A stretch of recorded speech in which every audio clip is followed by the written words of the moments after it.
ഒരു നൂറ്റാണ്ടിന്റെ പഴക്കമുള്ള മധുരിക്കുന്ന ഓർമ്മകളുമായി കലാലയമുറ്റത്തേക്ക് അവർ വീണ്ടും എത്തി. പോത്താനിക്കാട് മാർത്തോമ LP സ്കൂളിൽ പഠിച്ചിറങ്ങിയവരും സ്കൂളിൽ സേവനമനുഷ്ഠിച്ച അധ്യാപകരുമാണ് വീണ്ടും വിദ്യാലയാങ്കണത്തിൽ ഒത്തുചേർന്നത്. പഞ്ചായത്ത് പ്രസിഡന്റ് സജി കെ വർഗീസ് സമ്മേളനം ഉദ്ഘാടനം ചെയ്തു. പൂർവ്വകാല സ്മരണകളെ അയവിറക്കിക്കൊണ്ട് തങ്ങളുടെ ബാല്യകാല സുഹൃത്തുക്കളെ ഒരിക്കൽ കൂടി പരസ്പരം കാണാനും പങ്കെടുക്കാനും കഴിഞ്ഞതിലുള്ള ആഹ്ലാദം ഏവരുടെയും മുഖത്ത് പ്രകടമായിരുന്നു. പൂർവ്വ വിദ്യാർത്ഥികളും അധ്യാപകരുമടങ്ങിയ 100 പേരെ ചടങ്ങിൽ ആദരിച്ചു. പോത്താനിക്കാട് മാർത്തോമ LP സ്കൂളിൽ പഠിച്ചിറങ്ങിയവരും സ്കൂളിൽ സേവനമനുഷ്ഠിച്ച അധ്യാപകരുമാണ് വിദ്യാലയാങ്കണത്തിലേക്ക് വീണ്ടും ഒത്തുചേർന്നത്.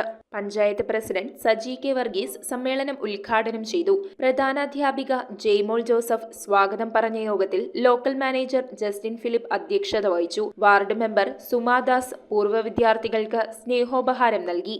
മെമ്പർമാരായ ടോമി ഏലിയാസ്, സാബു മാധവൻ, ജിനു മാത്യു, NM ജോസഫ്, ഫിജിന അലി, പൂർവ്വ വിദ്യാർത്ഥി Vincent Mekkunnil, PTA president Srikanth Vasu, chairperson Lissy Shibu തുടങ്ങിയവർ സംസാരിച്ചു.